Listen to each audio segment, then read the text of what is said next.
Hello বন্ধুরা, good morning.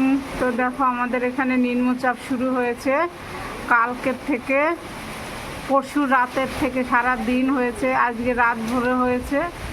তো দেখো, তো তোমরা আশা করছি সকলে সুস্থ আছো, ভালো আছো। তো ব্লগ উইথ সুমিত্রার নতুন একটা ব্লগে তোমাদেরকে সকলকে স্বাগত। তো দেশ বিদেশ যে যেখান থেকে আমার ব্লগ দেখছো সবাইকে আন্তরিক ভালোবাসা শুভেচ্ছা রইল। তো সঙ্গে থাকো, আশা করছি ব্লগটা ভালো লাগবে। তো কারেন্ট নেই, কারেন্ট আজকে সেই রাতে গেছে, সারা রাত কারেন্ট নেই, এখনও আসেনি।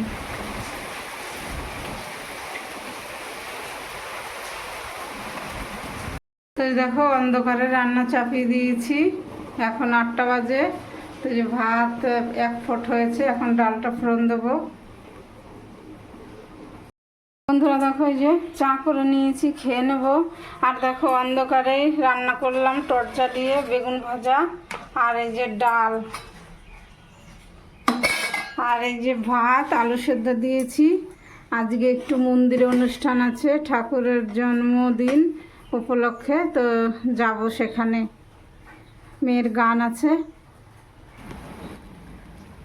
তো দেখো বন্ধুরা, চলে এসেছি ছাদে। তো এই যে আমার গাছে ফুল ফুটেছে, নিজের গাছের ফুল তোলাটা আনন্দই আলাদা, তাই না বন্ধুরা? তো এই যে নয়নতারা ফুল ফুটেছে কয়েকটা, আর সাদা ফুল ফুটেছে। বৃষ্টির তো প্রচুর বৃষ্টি হচ্ছে।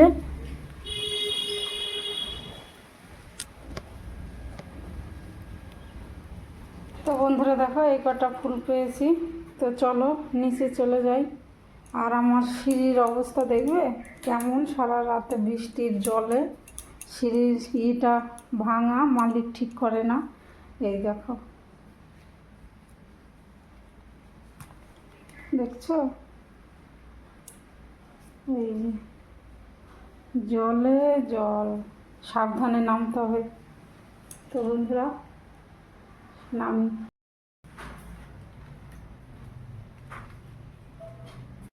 বন্ধুরা কারেন্ট চলে এসছে, তো এই যে বাসি ফুলগুলো ফেলে দেই।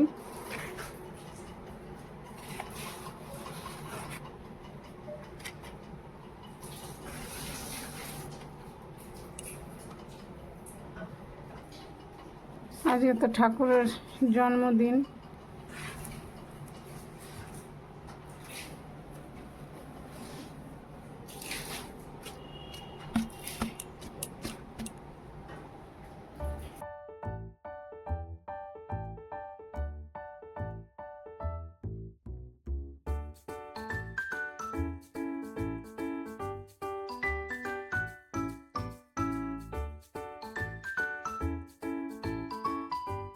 দেখো চলে এসেছি ঘর মুছতে, মাসিকে আসতে বারণ করেছি। মন্দিরে যাব, মাসি তো আসবে সেই 11:30 12টায়, তখন গেলে আমার হবে না। বললাম আজকে তোমার ছুটি, আমরা মন্দিরে যাব, ওর জন্য আমি নিজেই মুছে নিয়ে পুজো দেবো।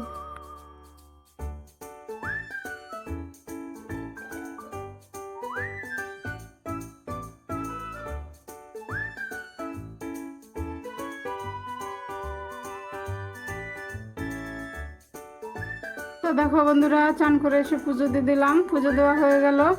আর পাশের বাড়িতে ঘরের কাজ চলছে, শব্দ হচ্ছে, একটু ইগনোর করো। তো যে অন্ধকার, কারেন্ট আসেনি, তখন এসেছিল, আবার কতবার যে গেল কারেন্ট। তো এখন খেয়ে নিয়ে তারপরে রেডি হব। হ্যালো বন্ধুরা, তো দেখো এই যে মেয়ে রেডি হয়েছে, আমিও রেডি হয়েছি। এখন এই যে সৎসঙ্গে যাচ্ছি, আজকে ঠাকুরের জন্মদিন মন্দিরে। তো সৎসঙ্গে লাল পাড় সাদা শাড়ি পরতে হয়। তো বাইরে বৃষ্টি হচ্ছে, কারেন্ট নেই, এখনও বৃষ্টি হচ্ছে, একটা টোটো রিজার্ভ করেছি। তো চলো যাই, বৌমারা যাবে ওই বাড়ির দিদির। তো সঙ্গে থাকো, কত কি ভিডিও করতে পারি। তো দেখো বন্ধুরা, চলে এসেছি মন্দিরে। তো এদের গান আছে, এদের 4 জনের গান আছে, ওর জন্য এদেরও পরতে হয়েছে লাল পাড় সাদা শাড়ি ছোটদের। তো দেখো বন্ধুরা, মন্দিরে ঢুকে গেছি, আর বৃষ্টি আর বৃষ্টি। দেখো প্যান্ডেল করেছে, জলে জলা একদম চারদিক। তো এই যে এই মায়েরা সব নিয়ে এসছে ছোটদেরকে। তো তো এই যে বৃষ্টির জন্যই লেট হয়েছে, এখনো শুরু হয়নি, 10:30 শুরু করার কথা ছিল। তো সব মায়েরা গুরু ভাইরা তো আসতে পারছিল না, এখন এই যে আস্তে আস্তে সব আসছে। জয় গুরু সবাইকে। আজকে পরম প্রেমময় শ্রী শ্রী ঠাকুর অনুকূল চন্দ্রের আবির্ভাব দিবস, সেই উপলক্ষে আসানসোল শ্রীমন্দির। বন্ধুরা দেখো, এই মায়েরা আবার এদেরকে বসাচ্ছে, বাচ্চাদেরকে, এদের দিয়ে গান হবে, উদ্বোধনের গানটা।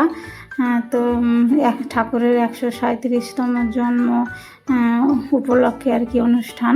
তো এই যে 137 আর কি প্রদীপ দিয়ে লিখবে, খুব দারুণ লাগছিল। তো সঙ্গে থাকো, দেখতে থাকো।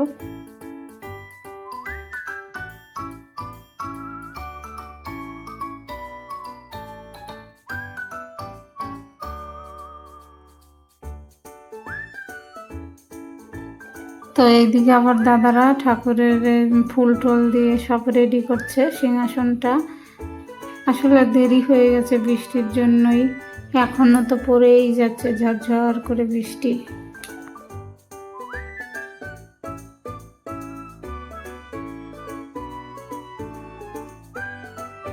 তো দেখো বন্ধুরা, সিংহাসনটা ফুল দিয়ে সাজানো হয়ে গেছে, আর অনেক দাদারা মায়েরা সব চলে এসছে।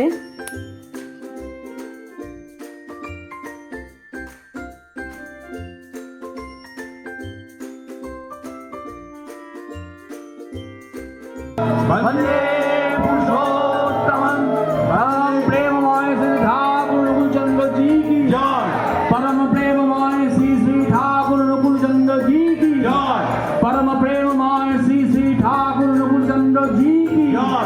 वंदे पुरुषोत्तमं, वंदे पुरुषोत्तमं, वंदे पुरुषोत्तमं, वंदे पुरुषोत्तमं, वंदे पुरुषोत्तमं, वंदे पुरुषोत्तमं, वंदे पुरुषोत्तमं, वंदे पुरुषोत्तमं, परम प्रेम अनुकूल चंद्र जी की जय।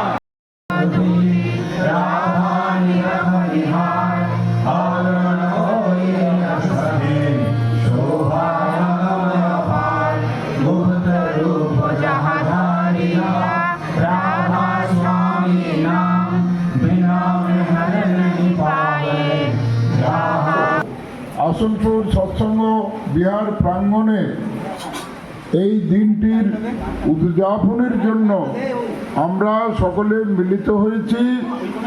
দাদারা, মায়েরা, ছোট ভাই বোনেরা থেকে, অর্থাৎ প্রাতঃকালীন থেকেই শুরু হয়েছে বিভিন্ন অনুষ্ঠান। এখন এরপরে যে অনুষ্ঠানগুলি হবে, আপনারা সবাই নিজের নিজের জায়গায় বসুন এবং উপভোগ করুন। এরা যেভাবে প্রস্তুতি নিয়েছে, আপনারা ছেলেমেয়েরা, বিশেষ করে কম বয়সের ছেলেমেয়েরা, তাদের যা অনুষ্ঠান আপনারা সবাই দেখুন, যাতে তারা প্রেরণা পায়। এটা আমাদের একান্ত কর্তব্য, তাদেরকে এগিয়ে দেওয়া। শ্রী শ্রী ঠাকুরের রাতুল চরণে আপনাদের প্রতি প্রত্যেকের মঙ্গল কামনা করছি। সবাই ভালো থাকুন, আনন্দে থাকুন। জয় গুরু।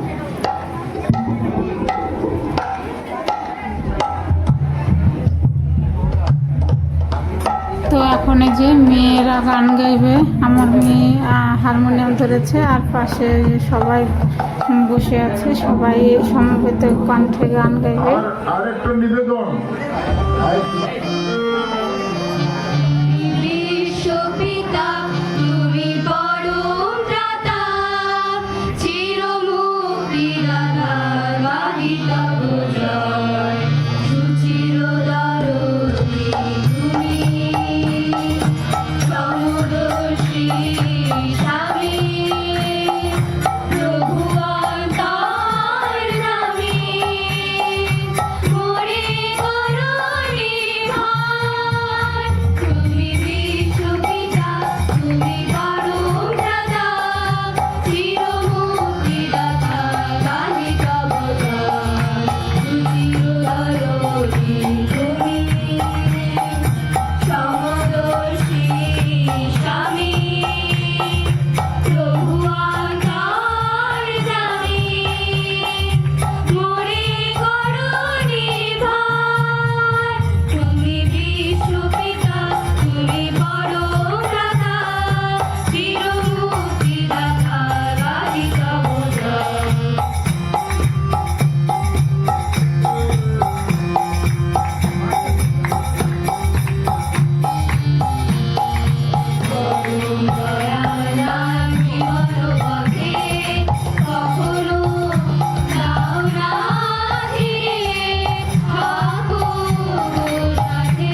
থাকে।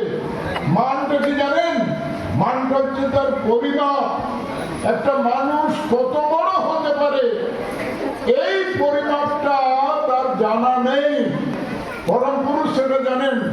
নরেন্দ্রনাথ বিবেকানন্দ না একমাত্র পরম পুরুষের সংস্পর্শে এসে তার লাইফটা এতখানি এক্সপান্ডেড হলো। তাহলে জীবনে যদি এইভাবে সদ্গুরু লাভ করা যায়, ঠাকুরের প্রতি যদি আমাদের সেই নিষ্ঠা উদয় হয়, থেকে কোথায় তিনি তুলে দেবেন। ওই ছেলেটা কীর্তন করলো, খুব ভালো লাগলো। মেয়েগুলো খুব সুন্দর একসাথে মিলে গান করলো, আলোচনা করছে। এরাই তো ভবিষ্যৎ, এরাই ভবিষ্যতের বিরাট কিছু হবে। এই ভারতবর্ষটাকে যদি বাঁচাতে হয় তাহলে পরিবর্তন আনতে হবে। কি পরিবর্তন? আমার পরিবর্তন। আমি এখনো প্রবৃত্তির দাস হয়ে যদি ঘোরাফেরা করি, ঠাকুরের শিষ্যত্ব গ্রহণ করে, অসুররা যেমন আচরণ করে সেই আচরণ যদি করি, পশু যেমন আচরণ করে সেই আচরণ যদি করি, তাহলে আমার তার পশুতে কোনো তফাৎ নাই। সুতরাং আমার পরিবর্তনটা হবে আমার জৈবিক ক্ষুধার দিকে নিয়ন্ত্রণ করে দৈবিক ক্ষুধাটাকে বাড়াতে হবে। দৈবিক ক্ষুধা মানে আমার যে মনুষ্যত্ব, এই মনুষ্যত্বটাকে আমার বাড়াতে হবে। এই মনুষ্যত্বকে জাগরণ করার জন্য, চেতনা আনার জন্য এই পুরুষোত্তমদের বারবার দুনিয়া আসা। আমরা আর্য ঋষির সন্তান, সবাই মনে রাখবেন।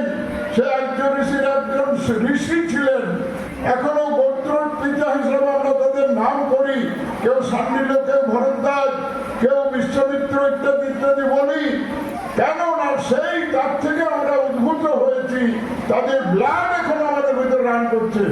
শ্রী শ্রী ঠাকুর চান সেই আর্য ঋষিদের কালচারটা, সেইটা সারা ভারতবর্ষে আবার জেগে উঠুক, আবার বর্ণাশ্রম নতুন রূপ পাক এবং ভারতবর্ষ পৃথিবীর বুকে একজন শ্রেষ্ঠ আসন লাভ করেছিল। আর্য ঋষিদের সময় ভারতকে জগতের গুরু বলা হতো। ভারতবর্ষ যেন সেই পর্যায়ে যায়। আমাদের বর্তমান আচার্যদেব, তিনিও আমাদের ভিতরে সেই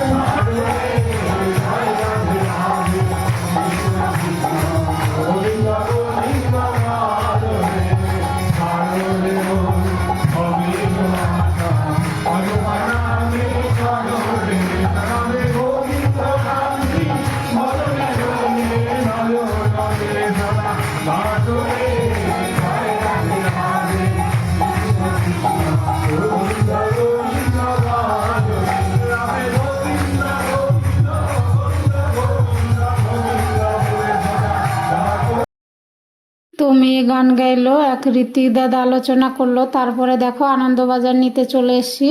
আর তোমাদের দাদা ভাই মন্দিরে বসে রয়েছে, ব্যাগ সামলাচ্ছে। তো দেখো বৃষ্টি কাকে বলে, নিচ দিয়ে জল, টেবিল চেয়ারের আয়োজন করেছে, কিন্তু কিছু করার নেই। বৃষ্টির মধ্যে আনন্দবাজার খেয়ে তারপরে চলে যাব। তো সব বাড়ি খাওয়া দাওয়া হয়ে গেছে, এই যে টোটো ডেকে নিয়েছি, তো ঘরে যাচ্ছি। আর আনন্দবাজারে অনেক কিছু করেছিল, ঠাকুরের জন্মদিন তো, পনির, তারপরে একটা ভেজ সবজি, তারপরে মিষ্টি, পায়েস, চাটনি, তারপরে তালের বড়া, বেগুনি। হ্যালো বন্ধুরা, তো এই যে সৎসঙ্গ থেকে চলে এসেছি, পুরো শাড়ি ভিজে, সারাদিন বৃষ্টি, আনন্দবাজার করলাম, তা তো প্রচুর কাদা জল।